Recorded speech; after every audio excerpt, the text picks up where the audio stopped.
과 함께하겠습니다. 세 분 어서 오십시오. 네, 안녕하세요. 네, 국민의힘이 오늘 당무감사 결과를 발표하면서 내년 총선 준비에 본격적으로 나설 계획입니다. 그런데 이 가운데 통합의 대상인 이준석 전 대표, 국민의힘에서 한 발 더 멀어졌습니다. 인요한 국민의힘 혁신위원장 발언 때문인데요. 자, 먼저 인요한 혁신위원장의 발언이 어떻게 이준석 전 대표를 자극을 했고 또 이게 어떤 반응을 이끌어내고 있는지. 네, 지금 국민의힘 혁신위가 굉장히 어려운 시기로 알고 있습니다. 그 내부에서 자진 사퇴하겠다는 분도 계시고 어려운 때인데 위원장께서 일단은 통합의 기치를 발로 걷어차신 것 같습니다. 인요한 위원장께서 첫 번째 이제 변화, 네. 그리고 두 번째가 통합, 세 번째가 희생, 네 번째가 놀라운 미래, 네 가지 기치를 걸고 나오셨는데 일단 변화는 우리 홍준표 시장과 그다음에 이준석 대표를 대사면 혹은 뭐 징계 취소 네.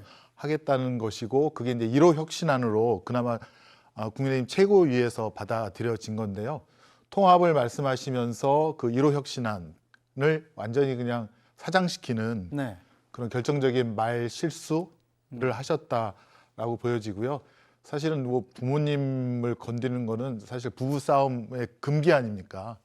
부모님을 건드리는 건 절대로 해서는 안 될 일인데 그래서 아마 이준석 전 대표도 굉장히 좀 격앙된 그런 반응을 보이는 것 같습니다.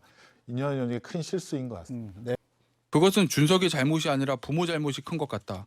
어떻게 봅니까 이 얘기? 아니 나이 40 먹어가지고 네. 당 대표로 지냈던 정치는 준석이라고 당 행사 가서 지칭한다는 것 자체가 어디서 배워먹은 건지 모르겠고 저는 정치 12년 동안 하면서 제가 논쟁을 벌인 상태도 많고 그리고 뭐 여러 가지 일로 뭐 날선 그런 대화를 주고받은 사람도 많지만은 부모 끌어들여가지고 남 욕하는 건 본 적이 없습니다. 미국에서도 제 생각에는 어머니 아버지 얘기하면서 남을 비난하면은 좋은 평가 못 받을걸요.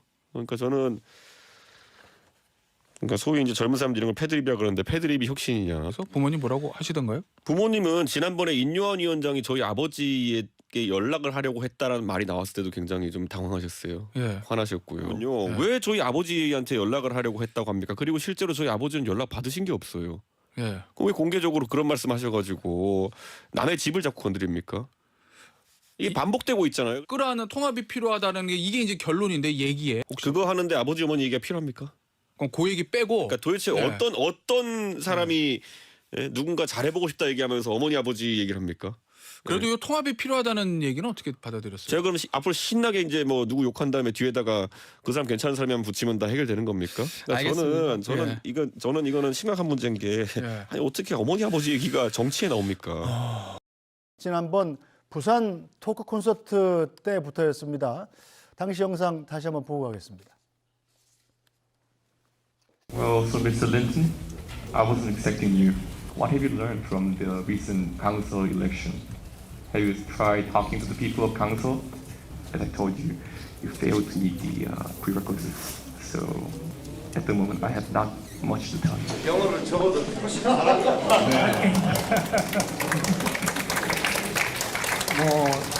By the way, Mr. Linton, am I the patient here? Am I the patient here? When are you here as a doctor? Yeah, I gotta say this. The real patient is in Seoul. Yeah, you gotta go talk to him. He needs some help. Yeah. 네, 자 김승원 의원님, 네. 저때 일을 아마 인요한 혁신위원장이 마음에 좀 담아두고 있었던 모양이죠. 어제 같은 얘기가 나온 걸 보면요. 네, 그랬던 것 같습니다. 저는 사실 그래도 조금 긍정적으로 네. 인요한 위원장이 아직도 미국 국적은 갖고 계시기 때문에 이준석 대표가 어떻게 보면 이제 개인 대 개인으로서 평등한 사람으로서 인요한 위원장과 영어로 대화하려고 했던 것은 아닌가 이렇게 좀 약간 선회를 했는데요. 네. 지금 보니까 굉장히 화가 많이 나셨던 것 같습니다. 그리고 사실은 이준석 그 전 대표도 용산에 대한 아직까지 그 희망, 네. 함께 할 수 있다라는 희망은 아직은 버리지 않은 것 같은데요. 왜냐하면 첫 번째는 이제 윤석열 대통령께서 홍범도 장군 흉상 철거, 네. 그다음에 두 번째로 해병대 순직 해병 사건에 대한 그 자세 전환, 뭐 이런 것만 해주면 다시 이렇게 함께 갈 수 있다라는 메시지를 줬는데 지금 인요한 위원장의 어제 발언으로 인해서 완전히 뭐 이제 그 통합은 완전히 이제 물 건너가고 이준석 전 대표의 창당 가능성이 훨씬 더 높아진 것 같습니다. 갑자기 한 90% 이상으로 확 뛴 것 같습니다.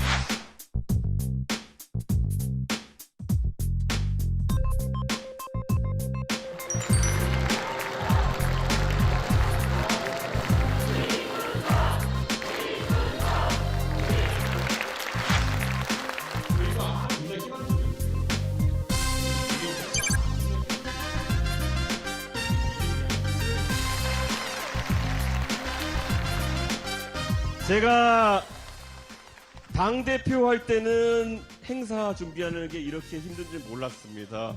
그때는 할당이니까요. 그런데 오늘 이게 되는 걸 보니까 대한민국 정치에 새로운 장이 열린 것 같습니다. 환영합니다, 여러분!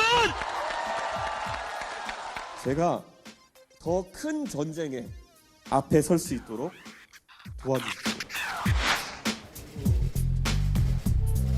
저도 만약에 결정하게 되면은 결정 시점을 일부러 늦게 끌 이유는 없을 것으로 보입니다. 그것보다 빨라질 수 있지만 그것보다 늦어지진 않게 판단을 하려고 합니다. 제가 예측하기로는 우리 12분의 대구 국회의원 중에서 제 생각엔 반수 이상이 아마 이번에 물갈이의 대상이 될지도 모릅니다.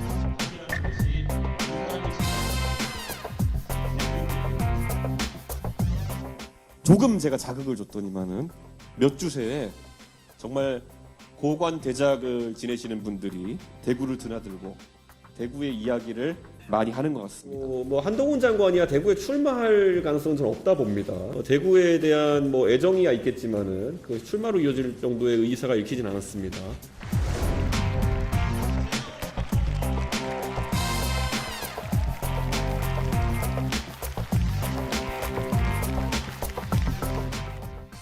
한동훈 장관에 대해서 이준석 전 대표가 그동안 굉장히 우호적인, 어떻게 보면 뭐 잘한다 뭐 이런 반응을 내놨었단 말이에요.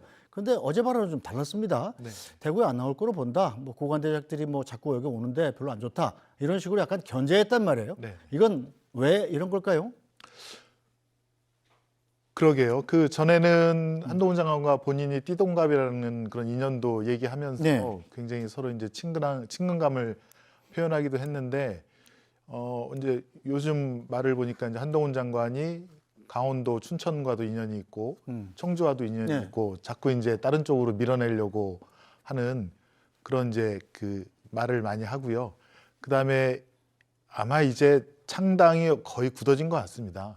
그렇다면 혹시 한동훈 장관의 역할이 뭔지는 모르게 정확하게 지금 나오진 않았지만 한동훈 장관이 혹시 비례대표 후순위로 국민의힘을 위해서 전국적인 선거 운동을 한다면 본인과 가장 대립할 수 있는 그런 영역이 있기 때문에 네. 견제구를 일단 살짝 한번 잽을 날린 게 아닌가 그런 생각이 들기도 합니다. 서서히 경쟁자로 인식하는 것 같다. 예, 본인과 좀 겹치는 부분이 많습니다. 약간 신선하고 네. 또 젊은 층을 또 많이 공략하고 있고 또 어떻게 보면 이제 언변이 약간 좀 독설적이고 재밌는 부분들도 네. 있거든요. 그래서 지지층이 겹치는 부분에서 벌써 좀 견제가 시작되는 것이 아닌가라는 생각이 듭니다. 이정재 씨를 만났다는 거는 한동훈 장관 입장에서는 굉장히 좀 플러스가 되는 일이잖아요. 이정재 씨 팬들이 또 한동훈 장관의 인기에 같이 영향을 줄 수 있는 거 아닙니까? 네네. 안 그래도 이제 오징어 게임 2가 네. 아마 내년에 상영이 될 것 같은데 한동훈 장관에게는 이정재 대배우와의 어떤 동기동창 그것이 커다란 플러스 요인이 될 것 같습니다. 저 표정이 뭐 내 친구 맞아 이거. 예. 나 사실 이정재 뭐 친구야. 두 분이 자랑하는 학교 다닐 때는 서로 유명하긴 했지만 친하지는 않았다고 들었는데요. 뭐 고등학교 때 한동안은 그렇죠, 되게. 예. 되게 샤이하고 공부만 열심히 했던 그런 스타일로 알고 있는데 어쨌건 지금 한 장관이 지금 전국을 순회하면서 정치적인 발언들을 쏟아내고 있고 그다음에 부인께서도 봉사활동하는 사진이 네. 언론에 또 이제 대서특필 되고 있고 그다음에 이번에는 이정재 배우까지 이런 만남이 과연 우연한 것이겠느냐. 제가 볼 때는 그 뒤에 한 장관을 어떻게 보면 이제 정치권에 등장시키기 위한 어떤 길을 갖다가 지금 예비하고 있다. 예, 그런 분이 지금 옆에서 계셔서 코치를 한 것 같다라는 그런 느낌을 지울 수 없고요. 어쨌든 한동훈 장관은 지금 법무부 장관이고 국무위원입니다. 네. 공무원으로서 정치적인 중립 의무가 있고 또 안 그래도 윤석열 대통령이나 한동훈 장관이 예전에 박근혜 전 대통령을 공무원 중립 의무 위반으로 수사하고 처벌시킨 적이 있는데 네.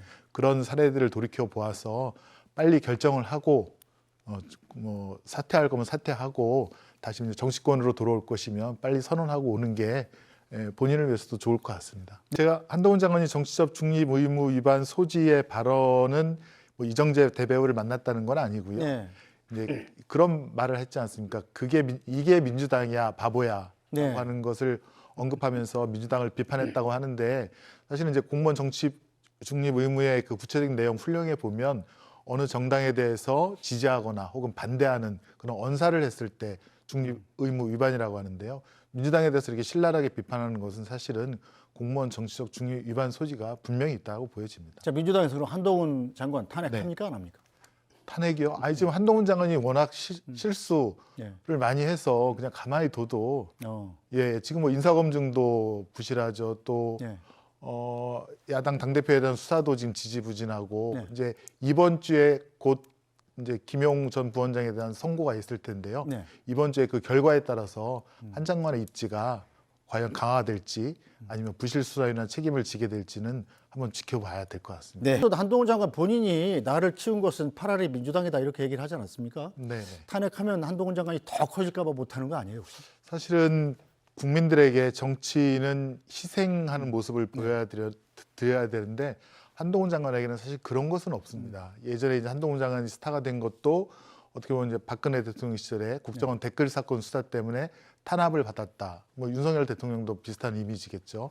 근데 지금 이제 장관이 되고 나서는 사실은 뭐 그런 희생의 이미지랄까 국민에게 감동을 주는 요소가 많지는 않고 그냥 엘리트고 좀 똑똑하고 그다음에 민주당의 어떤 공격에 대해서 대답을 아주 잘하는 아니면 질문과 다른 의도의 답변을 함으로써 민주당의 그런 질의를 무력화시키는 그런 이미지만 있는데 아마 정치인으로 나서시려면 네. 국민에게 감동을 주는 그런 요소가 있어야 될 텐데 자꾸 그 점을 민주당의 탄압 쪽으로 탄핵으로 유도하는 듯한 모습이어서 저희가 그런 유도에 말려들어갈 필요는 없다라고 보여집니다. 알겠습니다. 자, 계속해서 국민의힘 내부 이야기로 더 들어가 보겠습니다. 자, 혁신위원회가 당 지도부와 중진 의원들의 용태론을 정식 안건으로 의결하겠다고 예고했죠. 자, 김기현 대표가 울산을 찾아서 이른바 윤심을 꺼내들었습니다. 인 위원장은 원장관을 찾아서 희생을 강조했는데요. 지난 주말 상황 영상으로 먼저 정리해 보겠습니다. 당 대표님을 모시겠습니다.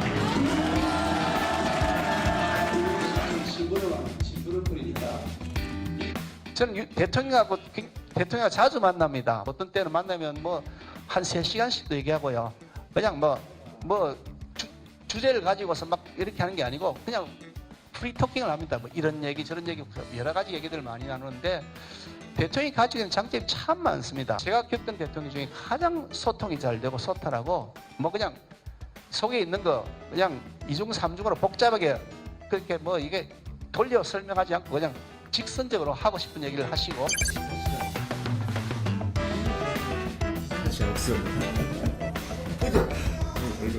저는 시간 문제라고 생각해요.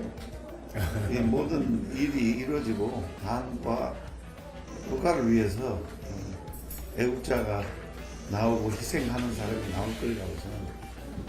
또 장관님도 결정하시면 거기에 응당한 표로 그 지지가 따를 겁니다. 확신합니다. 혁신위가 실패하면 안 됩니다. 국민의 힘이 통합과 헌신과 미래의 정당으로 거듭나야만 국민들이 국정에 힘을 실어주기 위해서 귀중한 마음의 결정들을 하시리라고 믿습니다. 자, 김기현 대표가 울산에 가가지고 자기 지구당 의정보고회 하는 자리였잖아요. 네. 자, 그 전에 인요한 혁신위원장이 이 용산에서 간접적으로 당신 소신껏 하라 이런 신호를 받았다 이렇게 얘기했더니 김기현 대표가 이 당무에 윤심을 개입시키는 건 옳지 않다 이렇게 얘기를 했단 말이에요. 그런데 어제 한 얘기를 들어보면 나 윤 대통령이랑 친하다, 서너 시간씩 대화도 한다, 전화도 한다, 뭐 이렇게 계속 윤심을 강조했단 말입니다. 이건 어떻게 해석을 해야 되는 건가요? 마음이 좀 급하셨던 것 같습니다. 지금 인요한 위원장이 혁신안 중에서 가장 세게 밀어붙이고 있는 부분이 중진의 불출마 내지는 험지 출마인데요. 지금 이제 주호영 전 원내대표님, 그다음에 장제원, 그다음에 뭐 저희 의원님 계속 지금 거기에 반대되는 뜻을 갖다가 지금 계속 표시하고 있지 않았습니까? 네. 그래서 본인도 거기에 이제 힘을 더해서 그 인요한 혁신위의 그 가장 중요한 그 혁신안에 대해서는 반대 의사 표시를 하려고 의정보고회를 울산에서 지역구에서 개최하였다고 보여지고요. 근데 지금 가장 좀 부적절한 것은 지금 국회가 이제 정기국회 거의 막바지인데요. 예산 지금 다시 다시 이제 예산 협상해야 되고 민생 법안 통과시켜야 되고 무엇보다도 내년 총선 아직 선거 제도가 확실하게 그 합의가 안 됐습니다. 그런 것을 야당과 함께 계속 협의하면서 어떻게 보면 이제 여당의 컨트롤 타워가 돼야 될 텐데 내년 1월 10일 전까지 할 수 있는 의정보고회를 이렇게 빨리 해서 본인의 울산 출마 의지를 이렇게 성급하게 발표하는 것은 조금 뭐랄까요, 그 불안감이랄까요, 아니면 초조함의 발로가 아닌가 생각이 들어서 저도 박형수 의원님과 마찬가지로 되게 아쉽습니다. 자, 민주당 오전에 열린 당무위원회에서 전당대회 때 권리당원 투표 비중을 늘리기로 결정을 했습니다. 다음 달 중앙위원회 의결로 최종 확정되는데 이 당무위 통과만으로도 당내 반발이 좀 거세지는 분위기입니다. 자, 민주당 얘기니까 김승현 의원께 좀 여쭤볼까요? 이게 어떻게 바뀌는 거죠? 좀 복잡해서 저희가 잘 이해를 못하는 경우도 좀 있습니다. 예, 사실은 저도 복잡합니다. 예, 일반 당원, 권리당원, 국민 그리고 여론조사 뭐 이렇게 해서 네 가지를 뭐 40%, 30%뭐 굉장히 저기 표현이 나오는군요. 대의원 30, 권리당원 40, 국민 25, 일반 당원 5% 이렇게 했는데 이거를 당내는 대의원, 권리당원 70%로 국민, 일반 당원 30%로 하되 표 가치를 지금 1대 60 혹은 1대 100에서 1대 20 수준으로 줄이겠다라고 하는 것이라 지금 이제 민주당 당원이 지금 제가 기억에도 경기도만 100만 당원이 넘는데요. 당원의 뜻에 많이 기울이는 그런 민주당을 만들겠다. 그러니까 직접 민주주의의 보충 원리를 보완을 갖다 더 하겠다라는 뜻으로 보여지고요. 이게 뭐 어제 오늘 뚝 떨어진 게 아니라 계속 김은경 혁신위부터 해서 계속 저희가 의제로 삼고 토의했던 것이라 아마 지금 이제 중앙위원회 추임만 남았는데 아마 순조롭게 진행이 되지 않을까 이렇게 전망을 합니다. 자, 이재명 대표 얘기도 좀 듣고 가겠습니다. 표의 등가성이 민주주의 사회에서 중요하다 이렇게 얘기를 했습니다. 들어보시겠습니다. 민주주의 사회에서 표의 등가성은 매우 중요한 가치입니다. 우리 더불어민주당의 이제 대의원과 권리당원의 1인 1표제에 대한 열망이 매우 큰 건 사실인데 그 방향으로 가야 하긴 하겠지만 단번에 넘어서기는 어려운 벽이어서 한 걸음씩 이렇게 점진적으로 바꿔 나간다는 점들을 좀 이해하고 좀 용인해 주시면 좋겠습니다. 비명계 의원님들 반발이 좀 예상이 되는데 향후 설득 과정 좀 어떻게 보고 계실까요? 뭐 당이라고 하는 게 다양한 입장이 있는 게 기본이고 또 제도라고 하는 것은 모든 사람이 동의하는 게 아니라 이제 서로 양해해야 되는 것이니까 뭐意見이 있는 건 당연하고 충분한 협의 논의를 거쳐서 그 의견들 모아 나가도록 하겠습니다. 향후 의원총회 내는 데서 좀 논의 계획 있으신 걸까요? 점진적으로 가야 한다고 하셨는데 어떻게 가야 한다고 보시는지 부분께서는 비율을 좀 조정해 나가는 과정이니까 한꺼번에 이제 1대1로 가긴 좀 쉽지 않다는 현실을 좀 인정하자 그런 거죠. 의원총회에서 뭐 논의하지 않고 먼저 의결하시는 거에 대해서 좀 비판하는 목소리도 있는데요. 네, 저 이재명 대표 전당대회라는 건 사실 내년 총선 뒤잖아요. 그렇습니다. 굉장히 먼 얘기인데 왜 지금 이 시점에서 권리당원 이 표 가치를 높이겠다 이런 조치를 취하는 걸까요, 이재명 대표가? 네네. 지금 국민의힘도 혁신위를 통해서 근데 뭐 국회의원 특권 포기라든가 또 청년에게 비례 50% 이상 준다든가 또 굉장히 좀 놀랐는데 상향식 공천, 네. 예, 대통령실에서 이렇게 내려꽂지 못한다. 이런 그 혁신안을 내고 있는데요. 저희 민주당에서도 김은경 혁신위를 통해서 비슷한 종류의 혁신안들이 나왔었습니다. 네. 근데 지금 이제 총선 기획단 쪽이든 혹은 최고위든 김은경 혁신안에 대해서 실천 가능한 것부터 하나하나 이렇게 발표를 하는 것 같습니다. 그래서 네. 처음에 이제 하위 10%에 대해서는 30% 감산 규정을 발표를 했고요.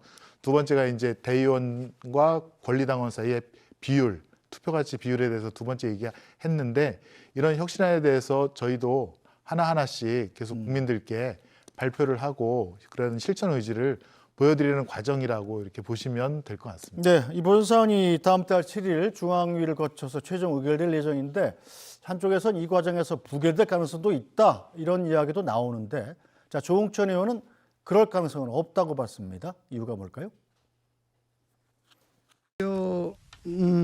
강성 지지층의 영향력을 계속 확대하는 쪽으로 방향성이 그런 식으로 바뀌어 왔기 때문에 지금 와서 갑자기 뭐 유턴 한다고는 뭐 기대하지 않습니다. 또 그와 더불어 대의원의 영향력을 약화시키고 권리당원을 높이고 하는 그런 쪽으로 저 전대 룰도 지금 바뀌고 있지 않습니까? 전당대회 때뿐만 아니고 또 불체포 특권, 체포동의안 표결 과정 뭐 이런 여러 상황을 거치면서 결국은 정치적으로 든든한 배경이 되고 힘이 되는 것은 팬덤이다라는 걸 느끼셨을 거기 때문에 그걸 약화시키는 일은 스스로 하지는 않을 겁니다. 네, 또 한 비명계 의원은 이 대의원제를 축소하는 게 이재명 사당화의 완성이다 이런 얘기를 하기도 했습니다. 자, 어제는 또 민주당 비주류 모임 원칙과 상식 토론회가 열렸는데 여기에 대해서 당대표를 향한 쓴소리가 쏟아졌습니다. 들어보시죠. 지난 대선 패배의 가장 큰 이유는 후보를 잘못 뽑았다라고 생각합니다. 집권 5년 만에 패배할 때 민주당의 상황이 어땠냐면은 후보의 지지도가 당 지지도보다도 낮았어요. 왜냐하면 역대 민주당 역사상 비주류가 주류가 비주류를 이렇게 대놓고 탄압한 적이 있는지 한번 생각해 보십시오. 거의 홍위병들처럼 최고위원들이 뭐 비주류를 색출하자고 주장하고 개딸들이 호응하는 이런 파시스트적 행태는 저는 민주당 역사상 본 적이 없어요. 그래서 지금이라도 저는 이재명 대표가 결단을 해서 이 제도 받아들이고 그다음에 선대위원장을 좀 신망받는 분을 세워서 이재명 대표가 한 발 물러서면 뭐 굳이 당대표를 사퇴하지 않고 임기를 지켜도 총선에 문제가 없지 않겠냐 이런. 이재명 체제 하에 민주당 정체성이 문제가 있다고 생각합니다. 특히 일반 국민들의 어떤 이해와 요구보다는 극단적인 강경파인 개딸의 목소리에 기대는 한마디로 말해서 개딸 파시즘 정당으로 전락하고 있는 것은 아닌지 점검해야 된다고 저는 생각합니다. 네, 자, 개딸 파시즘 정당이라는 말이 나왔습니다. 제일 새로운 용어네요. 어떻게 보십니까? 이재명 대표의 책임을 굉장히 크게 묻고 있는 건데요. 이런 비판들이 민주당 내에서 수용 가능한 걸까요? 자, 김승현 의원님, 네. 민주당에서 지금 조기숙 교수 얘기만 들어보면 자, 이재명 대표가 당대표를 사퇴하지 않고도 선대위원장을 명망 있는 분을 모셔서 하면 총선에서 이길 수 있다 이런 얘기거든요. 이게 이재명 대표가 수용할 만한 얘기입니까? 뭐 그 부분도 충분히 고려해 볼 만한 네. 그런 뭐 말씀이라고 생각이 되고요. 다만 이제 조기숙 교수님은 이제 개딸이라고 하는 소위 강성 지지층이 아마 소수, 강성 뭐 이렇게 생각하시고 있는 것 같은데 이재명 당대표는 사실 유례 없이 77%의 지지율로 당대표가 된 네. 사람이고 또 아까 한동훈 장관을 민주당이 키웠다고 뭐 이렇게 얘기했다는데 이재명 당대표는 사실 윤석열 정부가 키운 것이 아닌가. 왜냐하면 이재명 당대표에 대한 검찰 수사에 대해서 많은 국민들이 이게 공정하지 않다라는 것에 분노를 좀 하시는 것 같아요. 그런 분들이 이제 강성으로 많이 의견을 표출하시는 것 같고, 사실 개딸이라고 하는 그 분들도 제가 알고 있는 개혁의 딸들은 뭐 약사 출신이거나 전문가이거나 이런 분들이 이제 유튜브를 보면서 공정하지 않는 것에 분노를 하면서 이재명 대표를 지지했다고 하는데, 저는 그런 분들이 민주당 당원 중에 아직도 70% 가까이는 된다라고 보여집니다. 그래서 비주류께서 마치 개딸이 소수라고 말씀하시는 것에 대해서는 동의할 수가 없고요. 네. 그 점은 비주류도 한번 당원들의 뜻이 무엇인지를 한번 살펴봐야 될 그런 타이밍이 아닌가 싶습니다. 이게 국정원이라는 기관이 정말 대단히 중요한 정보기관 아니겠습니까? 그렇습니다. 이 원장과 1, 2차장을 동시에 바꾼다는 게 사실은 전 처음 듣는 일인 것 같은데, 민주당에서는 무리한 국정장악 시도다 이런 논평을 내놨더군요. 이건 무슨 뜻인가요? 그래서 지금 아무튼 국정원 내부가 예전에 이제 1급 그 임용도 대통령실에서 다 취소시켜 버리고 네. 또 기조실장도 2번 연속 검사 출신을 보내서 예, 그 내부 사정 어떻게 보면 이제 살림살이를 맡게 하는 것 같고요. 근데 이제 저희가 걱정은 지금 북한이 정찰 위성, 인공위성 쏘아 올리면서 남북 관계가 예전과 같지 않게 긴장 관계로 흐르고 있고, 그다음에 지금 대중국 또 대러시아 관계에서 뭔가 국정원이 제 역할을 못하니까 윤석열 대통령께서 계속 양아 문제를 언급함으로써 이번에 시진핑 주석과도 회담을 못했거든요. 이런 것이 지금 국정원의 내부의 알력 때문에 벌어진 일이 아닌가. 이 긴장 관계에서는 특히나 국정원의 역할이 있을 텐데 네. 빨리 국정원을 제자리로 돌려놓는 작업이 필요하다. 만일 대통령께서 또 검사 출신들을 보내서 아니면 본인의 지인들을 보내서 국정원 장악 시도를 하게 된다면 우리나라의 이 정보와 미래가 어떻게 될지 참으로 우려되는 상황이긴 합니다.